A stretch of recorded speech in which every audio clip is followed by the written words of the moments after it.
السلام علیکم۔ آپ کے اپنے چینل ناولس لائبریری میں آپ سب کا تہہ دل سے خوش آمدید کرتی ہوں۔ امید کرتی ہوں کہ آپ لوگ سب ٹھیک ہوں گے۔ الحمدللہ میں بھی ٹھیک ہوں، اور ہماری ناول کا نام ہے غم عشق کے حصار میں، اور مصنفہ ہے عبیرہ حسن۔ یہاں پہ ماضی کا بیان کیا گیا ہے، اور ناول جیسے جیسے آگے بڑھے بہت انٹرسٹنگ، بہت زبردست ہوتی جا رہی۔ مجھے امید ہے کہ آپ لوگوں کو پسند آ رہی ہوگی۔ آپ لوگ ناول سننے کے بعد اچھے اچھے کمنٹس کے ذریعے اپنی رائے کا اظہار ضرور کیجیے۔ چلیے بڑھتے ہیں ناول کی جانب۔ ارحم، یہ بچہ کتنا پیارا ہے نا۔ اللہ نے میری حفصہ کے بعد مجھے اولاد سے اسی لیے محروم رکھا تھا کہ اسے مجھے اس خوبصورت سے بچے کا تحفہ دینا تھا۔ آپ دیکھیں نا کتنا پیارا ہے، آنکھیں دیکھیں اس کی بے انتہا خوبصورت ہے، اور بال دیکھے۔ یا اللہ تیرا لاکھ لاکھ شکر ہے کہ تو نے مجھے اتنے جلدی اتنے حسین تحفے سے نوازا۔ ارحم، آپ جانتے ہیں میں نے حرم پاک میں نرینہ اولاد کے لیے رو رو کر اللہ سے دعائیں مانگی تھی، اور میرے اللہ نے اتنی جلدی میری دعائیں قبول کر لی۔ قربان جاؤں میں اس رب کی عطا کے۔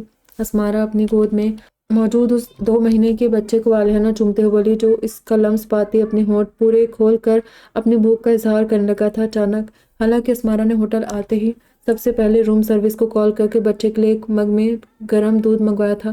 پھر دودھ آتے اس نے بھوک سے بلکتے بچے کو چمچ سے دودھ بھی پلا دیا۔ اس کے بعد اس نے بچے کے خون آلود کپڑے اتار کر اسے صاف کر کے نئے نکور سفید ستھرے تولیے میں لپیٹ لیا تھا، مگر بچے کو ابھی شاید ماں کے دودھ کی عادت تھی، تبھی وہ چمچ سے دودھ پینے کے باوجود بھی بار بار منہ کھول کر اپنی گردن بار بار اسمارہ کی طرف کر رہا تھا، اور اسمارہ محبت پاش نظروں سے اس ننھے فرشتے کو دیکھتے ہوئے شوہر سے باتیں کرتی جا رہی تھی۔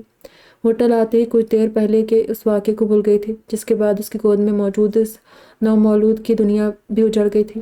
اسمارہ پلیز ابھی اتنی خوش مت ہو آپ، یہ بچہ ہمارا نہیں بلکہ کسی اور کا ہے۔ ہو سکتا ہے کہ اس کے لواحقین اسے ڈھونڈ رہے ہو۔ ہمیں اتنی بے صبری کا مظاہرہ نہیں کرنا چاہیے۔ اس بچے کے لیے میں صبح پولیس اسٹیشن جاؤں گا اور وہاں کمپلینٹ لکھوا کر آؤں گا۔ یہ کس کی امانت ہے اسمارہ؟ ارحم نے اسمارہ کے چہرے کو دیکھتے کہا، جو پل میں بجھ کر رہ گیا۔ ارحم، حفصہ 2 سال کی ہو چکی ہے، مگر اس کی پیدائش کے بعد میرے اندر نہ جانے کون سی ایسی پیچیدگیاں پیدا ہو گئی ہے کہ ڈاکٹر نے مجھے صاف لفظوں میں کہہ دیا ہے کہ اب میں دوبارہ کبھی بھی ماں نہیں بن سکتی۔ آپ مجھے بتائیں کہ ماں کب تک صبر کرے گی؟ وہ تو پہلی حفصہ کی پیدائش پر کچھ زیادہ خوش نہیں تھی۔ جب انہیں یہ پتہ چلے گا کہ میں اب کبھی بھی ماں نہیں بن سکوں گی تو وہ فوراً مجھے آپ کی زندگی سے نکال پھینکیں گی، آپ کی دوسری شادی کروا دے گی۔ یقین کریں نا، تو میں آپ کو کسی کے ساتھ بانٹ سکوں گی، اور نہ آپ کے بنا ایک پل جی سکوں گی۔ آپ سے جدا ہو کر میں اسی دن مر جاؤں گی۔ اسمارہ بولتے بولتے اچانک پھٹ پھٹ کر رو پڑی تھی، اور ارحم بورکھلا کر فوراً بیوی کے پاس جا پہنچا تھا۔ اسمارہ پلیز اب روئے تو مت، میں بھی کہاں آپ سے جدا ہو کر جی سکوں گا۔ میں نے اماں کی مخالفت کے باوجود اس لیے تو آپ سے شادی نہیں کی تھی کہ ایک دن آپ کو چھوڑ کر کسی اور سے شادی کر لوں۔ میرا پیار آپ کو اتنا کمزور اور بودا لگتا ہے؟ آئندہ کبھی ایسا مت سوچیے گا، آپ کے بنا میں بھی نہیں رہ سکتا۔ پلیز چپ ہو جائے اب۔ ارحم اسمارہ کو محبت سے گلے لگا کر بولا تھا۔ اسمارہ شوہر کا مہربان کندھا میسر آتے ہی اس کے سینے میں منہ چھپائے رونے لگی تھی۔ چپ ہو جائے اسمارہ، اچھا دکھائے مجھے، میں نے اس ننھے فرشتے کو ابھی گود میں بھی نہیں لیا، لائے اسے مجھے دے دے۔ جناب ننگ دھڑنگ سے تولیے میں لپٹے پڑے ہیں، ابھی اس کے کپڑے بھی لانے پڑیں گے۔ ارحم اسمارہ کی گود میں موجود بچے کو لیتے ہوئے بولا، جو تولیے سے باہر نکلے اپنے ننھے ہاتھوں کی مٹھی کو منہ میں ٹھونسے بےتابی سے چوسنے مگن تھا۔ اسمارہ کتنا پیارا ہے نا، اس کے ماں باپ بھی بہت خوبصورت تھے۔ آپ کو پتہ ہے میں نے اپنے کیمرے سے اس کے ماں باپ کی تصویر لی ہے، پاکستان جا کر رول ڈیولپ کرواؤں گا۔ ارحم بچے کو محبت پاش نظروں سے دیکھتا ہوا بولا، جبکہ اسمارہ نے اپنے آنسو صاف کر لیے تھے اور وہ بھی بچے کو محبت بھری نظروں سے دیکھنے لگی تھی، مگر پھر اس کے چہرے پر دوبارہ سے اضطراب پھیل گیا۔ ارحم، ہم اس بچے کو اپنے ساتھ لے کر جائیں گے نا؟ وعدہ کریں مجھ سے آپ اس کو ہمارے ساتھ ہی لے کر چلیں گے۔ میرا دل اس سے الگ ہونے کو نہیں مان رہا، اور پھر یہ بھی تو سوچے کہ بالفرض اگر ہم اسے اس کے لواحقین کو دے بھی دیں تو کیا وہ لوگ اس کی اچھی پرورش کر سکیں گے؟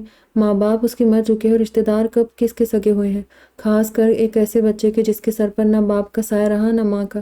یہ ہمارے پاس رہا تو میں اپنے رب کو حاضر و ناظر جان کر کہتی ہوں، میں اس بچے کو اپنی حفصہ سے زیادہ پیار دوں گی، اسے اپنی کوکھ سے جنی اولاد کی طرح پالوں گی، بس اسے مجھ سے الگ مت کیجیے گا۔ اسمارہ ایک بار پھر بچے کو ارحم کی گود سے لے کر والہانہ چومتی ہوئی بولی، جبکہ ارحم بیوی کو خاموش نظروں سے دیکھتا رہ گیا۔ وہ بچہ بے حد خوبصورت تھا، بالکل روئی کے سفید گالے جیسا نرم و ملائم۔ اسمارہ کے دل اسے دیکھ دیکھ کر بھر ہی نہیں رہا تھا۔ ایسے محسوسات تو اس کے اپنے خود کی بیٹی کی پیدائش پر بھی نہیں ہوئے تھے جیسے وہ کچھ ہی گھنٹوں میں اس اجنبی بچے کے لیے محسوس کرنے لگی تھی۔ یقیناً یہ اس کے رب کی منشا تھی جس نے ایک اجنبی بچے کے لیے ایک دور دراز ملک میں رہنے والی بالکل غیر عورت کے دل کو اس ننھے نومولود بچے کی محبت سے بھر دیا تھا۔ بے شک وہی تھا جو ایک ماں کے دل کو ممتا کے روپ میں اپنی اولاد کی محبت سے لبریز کر سکتا ہے، اور وہی تھا جو اس ممتا محبت کو چھین لینے پر بھی قادر تھا۔ جس طرح دربار فرعون میں حضرت موسیٰ کی ماں کے دل سے بیٹے کی محبت کو چھین لیا گیا اور فرعون کی بیوی کے دل کو ایک اجنبی بچے کی محبت سے معمور کر دیا گیا تھا، ایک ہی بچے کے لیے دو مختلف عورتوں کے ذریعے اللہ نے اپنی قدرت کو اپنے بندوں پر اچھی طرح آشکار کرا دیا تھا کہ بے شک وہی ہے جو سگی ماں کے دل میں اولاد کی محبت ڈالتا ہے، اور وہی ہے جو اسی محبت کو ایک لمحے میں کھینچ نکالنے کی بھی طاقت رکھتا ہے۔ وہی ہے جو ایک غیر عورت کے دل میں کسی اجنبی بچے کے لیے ممتا پیدا کر سکتا ہے۔ اس وقت بھی ایک غیر عورت کے دل میں لمحے میں اس اجنبی بچے کے لیے محبت کے سوتے پھوٹ پڑنا ارحم ملک کو شدید حیرت سے دوچار کر رہا تھا۔ گو خود اس کا دل بھی نہ جانے کیوں اس بچے کی طرف کھینچ رہا تھا، مگر اسمارا کا حال تو بالکل ہی جدا تھا۔ اسمارا کے دل میں اس بچے کے لیے شدید محبت یقیناً اللہ کی ایک بہت بڑی مصلحت کی طرف اشارہ کر رہی تھی، اور ارحم بھی خاموشی سے بیٹھا بیوی کو اس بچے کے ساتھ مگن دیکھ کر اسی نہج پر سوچے جا رہا تھا، کیونکہ وہ خود بھی ابھی نہیں جانتا تھا کہ قدرت اس سے اس اجنبی بچے کے لیے اب کیا کام لینے والی تھی۔ اگلے ہی دن ارحم نے اپنے دوست منان کو کال کیا تھا۔ منان سعودی کے شہر جدہ مقیم تھا اور جدہ میں قائم پاکستانی قونصلیٹ میں جاب کرتا تھا۔ ارحم اور اسمارا کا حج مکمل ہو چکا تھا۔ وہ حج کے بعد عراق صرف کربلا دیکھنے کے لیے سعودی سے بائی فلائٹ 2 دن کے لیے آئے تھے۔ یہ 2 دن کا سفر ان کے ٹور پیکج میں شامل تھا۔ کل کا ایک دن نکل چکا تھا، دوسرا دن شروع ہو گیا تھا، اور انہیں ان کے گائیڈ کی بھی کال آنے لگی تھی کہ کل صبح انہیں واپس سعودی کے لیے نکلنا تھا، جہاں سے 3 دن بعد ان کی پاکستان کی فلائٹ تھی۔ لیکن اب ان کے سامنے اس بچے کا مسئلہ آ کھڑا ہوا تھا۔ اسمارا پولیس میں جانے کے لیے ارحم کو صاف منع کر چکی تھی اور اس بچے کو بھی چھوڑنے کو تیار نہیں تھی، جبکہ انہیں کل صبح کی فلائٹ سے واپس سعودی جانا تھا۔ لیکن اس بچے کو اپنے ساتھ کیسے لے کر جاتے؟ ارحم کو یہ بالکل سمجھ نہیں آ رہا تھا، اس لیے اس نے اپنا پورا مسئلہ منان کو بتایا تھا، جسے سن کر منان بھی پریشان ہو گیا تھا، کیونکہ اگر وہ بچہ عراقی تھا تب بھی اسے واپس ایک ملک سے دوسرے ملک بنا کسی پاسپورٹ یا لیگل ڈاکومنٹ کے لیے لے کر جانا ایک بہت بڑا مسئلہ تھا۔ دوسرا بقول ارحم اگر اس بچے کے والدین سعودی شہریت رکھتے تھے تب بھی سعودی گورنمنٹ یوں آسانی سے ایک غیر ملکی جوڑے کو اپنے ملک کے کسی بچے کو رکھنے کی اجازت ہرگز نہیں دیتے۔ اگر وہ بچے کو اڈاپٹ بھی کرتا چاہے تب بھی اڈاپشن کے اس پروسیس میں کافی سارے شرعی مسائل کے علاوہ ایک لمبا لیگل ورک اور بہت سی ٹرمز اینڈ کنڈیشنز حائل تھی، جن کو وہ مکمل کرنے میں ایک لمبا عرصہ درکار تھا۔ جبکہ ارحم کے پاس پاکستان واپس جانے کے لیے 4 دن کا وقت تھا۔ عراق میں اسے آج کا دن ہی رکنا تھا اور سعودی میں مزید 3 دن گزارنے تھے۔ پھر اسے اور اسمارا کو اپنے گھر واپس جانے کی بھی جلدی تھی، کیونکہ وہ اپنی 2 سالہ بیٹی حفصہ کو پاکستان میں اس کی نانی کے پاس چھوڑ کر حج کی سعادت حاصل کرنے آئے تھے۔ میں کیا کروں منان، وہ بچہ بھی بس 2 سے 3 ماہ کا ہے، اتنے سے بچے کو میں کس دل سے پولیس کے حوالے کر دوں؟ پولیس کیا کرے گی؟ زیادہ سے زیادہ اسے کسی یتیم خانے کی نظر کر دے گی۔ اتنے ننھے سے معصوم بچے کا بچپن ایسی جگہ پر رول کر رہ جائے گا۔ ہمارے پاس وہ بے حد پرسکون ہے یار، صبح میں اس کے کپڑے اور فیڈر وغیرہ لایا ہوں، میری بیٹی حفصہ بھی اسے دیکھے گی تو خوشی سے پاگل ہو جائے گی۔ اسے چھوٹے بچوں کا بے حد شوق ہے۔ میں حج کے لیے اسے لا نہیں سکا کیونکہ ہمارے آنے سے 1 ہفتے پہلے اسے یرقان ہو گیا تھا، اسی لیے اسے اس کی نانی کے پاس چھوڑنا پڑا۔ وہ ان سے بے حد اٹیچ بھی ہے، پر وہ ابھی بہت چھوٹی ہے اور ہمیں اس سے الگ ہوئے دن بھی کافی گزر گئے ہیں۔ مجھے اور اسمارا کو اپنی بچی کے پاس پہنچنے کی بہت جلدی ہے، لیکن اس بچے کو چھوڑنے کے لیے بھی دل راضی نہیں۔ مجھے کوئی طریقہ بتا منان، یہ ایک معصوم بچے کی زندگی کا سوال ہے۔ ارحم نے ملتجی لہجے میں اپنے دوست کو دوبارہ سے سب تفصیل سے کہا۔ میں سب سمجھ رہا ہوں ارحم، مگر لیگلی یہ بے حد مشکل ہے۔ تم لوگ اگر یہاں جدہ میں ہوتے تو میں تمہارا مسئلہ آسانی سے حل کروا دیتا، مگر عراق میں یہ سب کرنا میرے لیے آسان نہیں ہوگا۔ لیگلی تو بالکل نہیں، ہاں مگر ان لیگل طور پر شاید کچھ کیا جا سکتا ہے، لیکن اس میں بھی تمہارے لیے رسک ہے۔ میں تم لوگوں کو ایک ایسے بندے کا نمبر دے دوں جو تمہیں انلیگل طریقے سے راتوں رات سعودی پہنچا دے، تب اپنی فلائٹ مس کرنے کی وجہ سے تم دونوں میاں بیوی کے لیے مسئلہ آ کھڑا ہوگا، اسی لیے اس بندے کا نمبر تمہیں دینے کا بھی کوئی فائدہ نہیں۔ منان نے ارحم کو سمجھاتے کہا، جو پرسوچ نظروں سے اپنے سامنے بیڈ پر بیٹھی اسمارا کو دیکھ رہا تھا۔ اسمارا مسکراتے اس بچے سے باتیں کرنے کے ساتھ اس کے پیروں کی مالش بھی کر رہی تھی۔ مجھے اس بندے کا نمبر دے منان، میں اس سے ملنا چاہتا ہوں۔ کیا ہوا اگر ہم انلیگلی سعودی نہیں جا سکتے تو اپنے بچے کو تو بھیج سکتے؟ ارحم نے مسکراتے کہا۔ اس کی بات سن کر منان بھی چونک پڑا تھا، مگر پھر اس نے مسکرا کر سر اس بات ملا دیا تھا۔ اس نے واقعی اس نہج پر سوچا ہی نہیں تھا۔ منان کو ارحم کا آئیڈیا بہت پسند آیا تھا، تبھی وہ ارحم کو ہولڈ کرنے کی کہہ کر خود عراق میں موجود اس بندے کا نمبر اپنے بیڈ کی سائڈ ڈراور میں پڑی ڈائری سے ڈھونڈ کر نکالنے لگا تھا۔ وہ یہاں ایک بے حد مقدس فریضے کو انجام دینے آیا تھا۔ حج جیسے مقدس فرض کو ادا کرنے کے بعد اس کے وجود کو تمام گناہوں سے اس طرح پاک کر دیا گیا تھا جیسے وہ ابھی بھی ماں کے پیٹ سے پیدا ہوا ہو۔ مگر حج سے فراغت کے بعد ہی اللہ نے اس پر یہ کیسا امتحان ڈال دیا تھا۔ وہ ایک جائز کام کو ناجائز طریقے سے کرنے جا رہا تھا۔ اگر وہ دل کی سنتا تو دل سے کہہ رہا تھا کہ بھلے ہی ناجائز طریقے سے صحیح، مگر وہ ایک انسانی زندگی کو بچانے جا رہا تھا، اور دماغ کہہ رہا تھا کہ اسے اس معاملے میں پڑنے کی ضرورت ہی نہیں تھی، وہ اس اجنبی بچے کے لیے اتنا بڑا رسک نہ لے۔ دماغ کی تنبیہ پر دل کی پکاریں سبقت حاصل کرنے چاہ رہی تھی، اور دماغ کی پکاروں پر غور کرتا تو اسمارا کا روتا چہرہ سامنے آ جاتا جو اس کے ارادوں میں مکھل ہو رہا تھا۔ پھر دل بھی دماغ کے فیصلے پر حاوی ہونا چاہتا تھا، تبھی ارحم نے دماغ کو ڈپٹ کر خاموش کروا دیا اور دل کی ماننے کا فیصلہ کیا۔ پھر منان سے بات کر کے وہ اندر تک مطمئن و شانت ہو گیا تھا، مگر دماغ اسے بار بار روک رہا تھا، اور پھر دماغ کی ان پکاروں سے گھبرا کر اس نے اللہ کی مدد لینے کا فیصلہ کیا۔ وہ وضو کر کے فوراً ظہر کی نماز کی نیت سے باندھ کر کھڑا ہو گیا۔ بہت خشوع و خضوع سے نماز ادا کر کے وہ اللہ کے سامنے دعا کے لیے ہاتھ پھیلا کر بیٹھ گیا تھا۔ یا میرے اللہ، میں نہیں جانتا میں جو کرنے جا رہا ہوں اس میں میرے لیے خیر چھپی ہے شر، میں جان ہی نہیں سکتا، کیونکہ مجھے بے بس و عاجز کو اتنا علم نہیں دیا گیا، مگر تو عالم الغیب ہے، تو ہی ہے جو اپنے بندوں کی نیتوں کا حال دیکھ کر ان کے لیے معاملات کو منتخب کرتا ہے۔ یا اللہ، میرا عمل ناجائز مگر میری نیک نیت صاف اور جذبے سچا ہے۔ حج جیسے مقدس فریضے کی انجام دہی کے بعد میرا اس معاملے کے ساتھ جڑنا اس بات کی طرف اشارہ کر رہا ہے کہ تو مجھ گنہگار سے ضرور کوئی اہم کام لینا چاہتا ہے۔ یا اللہ رب العزت، تو نے میرے لیے اس کام کو چنا ہے، تو اب تو ہی میرے لیے آسانیاں پیدا فرما، میرے راستوں کو سہل کر، میرے دل کے ساتھ دماغ کو اس فیصلے کے تابع کر دے۔ میں ایک معصوم کی زندگی کو بچانے کے لیے ناجائز راستے کا انتخاب کرنے جا رہا ہوں۔ یا میرے اللہ، میرے لیے آسانیاں پیدا فرما، میرے ساتھ اس کام سے جڑے لوگوں کے لیے بھی خیر کا معاملہ کر، میں تیری خصوصی مدد کا طلبگار ہوں۔ میرے رب، میرے ساتھ اس معصوم کے حال پر رحم فرما، آمین۔ وہ کافی دیر اللہ سے اپنے لیے خیر اور مدد کی دعا مانگنے کے بعد جب جائے نماز سے اٹھا تو اسے اپنے اندر ایک نئی توانائی محسوس ہوئی، دل میں سکون اترتا چلا گیا، اور یہ اس بات کا واضح اشارہ تھا کہ اس کی دعاؤں کو بارگاہ الہی میں قبول کر لیا گیا ہے، کیونکہ اس کے عمل کے پیچھے چھپا مقصد نیک تھا، اس کا دل صاف و کشادہ تھا، نیت اور کردار روشنی کی طرح اجلے تھے، اسی لیے اللہ نے اسے اس نیک اور اہم کام کی انجام دہی کے لیے منتخب کیا۔ نماز کے بعد اسمارا سے ایک ضروری کام کا کہہ کر ہوٹل سے باہر چلا گیا۔ اس سے پہلے اس بندے کو کال کرنا تھا، اس کے بعد وہ سیدھا اس سے ملنے جانا چاہتا تھا۔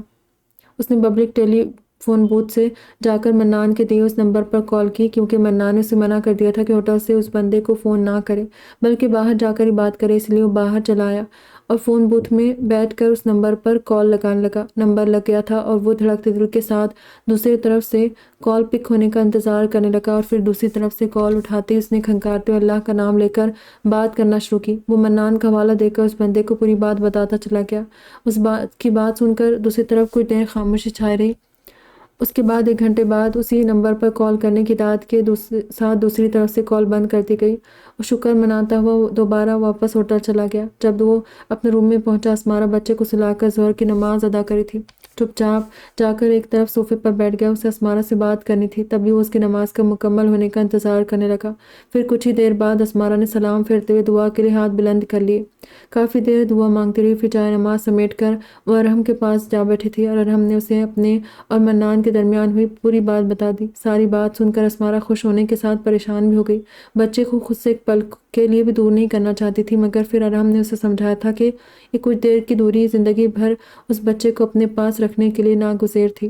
تب بھی وہ دل پر جبر کر کے مجبوراً شوہر کی بات مان گئی، اور پھر پورے 1 گھنٹے بعد جب ارحم نے اس بندے کو دوبارہ کال کی تھی تو اس کی طرف سے ملنے والے مثبت جواب کو سن کر اس کا دل بے اختیار اللہ کے حضور سجدہ ریز ہو گیا۔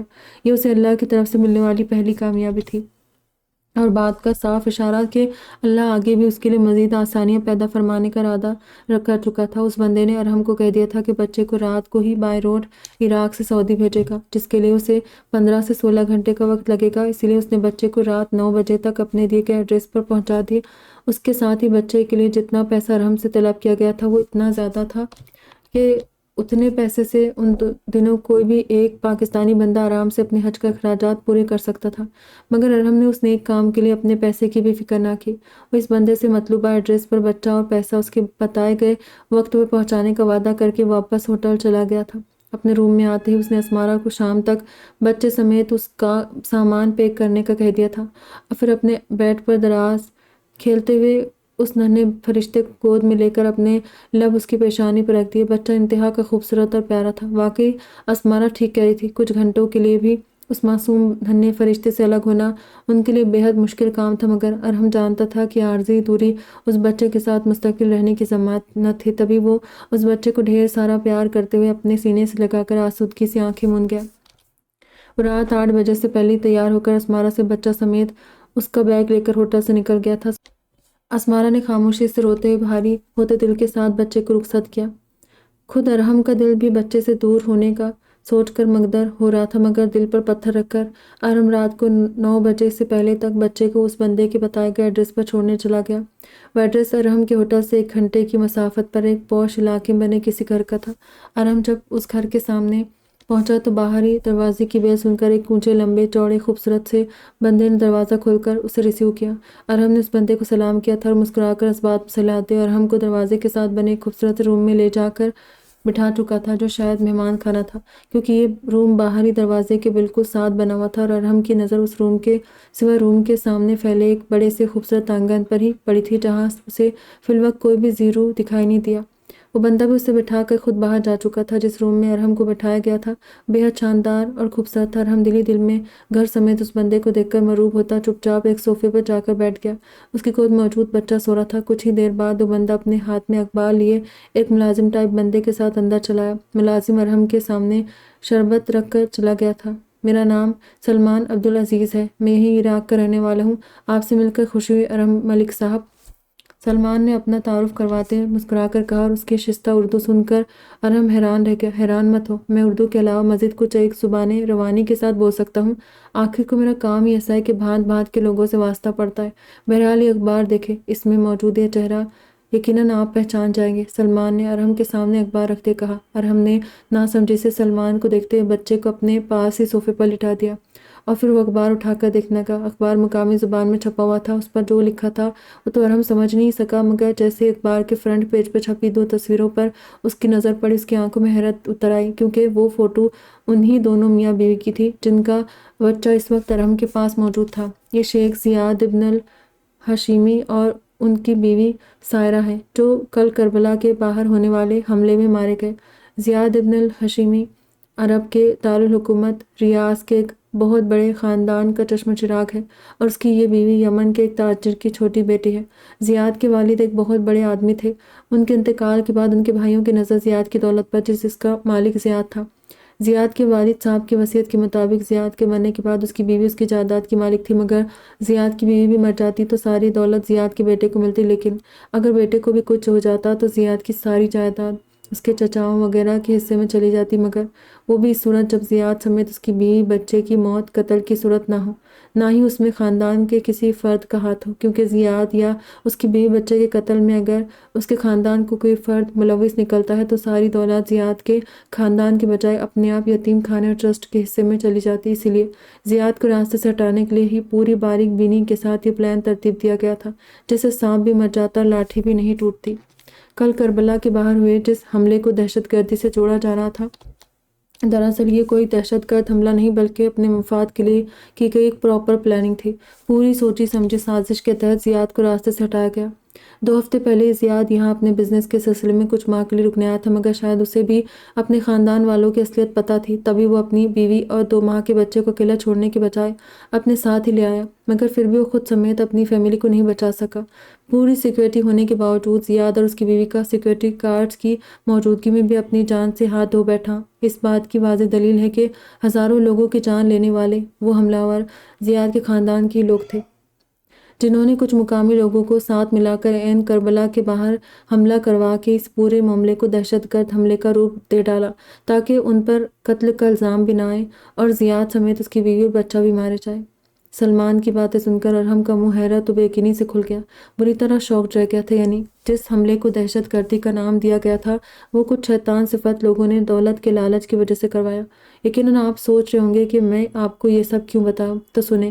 زیاد کے بچے کو اس کے خاندان والے پاگلوں کی طرح ڈھونڈ رہے کیونکہ پولیس کو زیاد اور اس کی بیوی کی لاش تو مل چکی ہے مگر بچے کا کہیں کوئی پتہ نہیں ملا۔ زیاد کے بچے کی نہ تو مرنے والوں میں شناخت ہو سکی اور نہ ہی وہ زخمیوں میں شامل ہے۔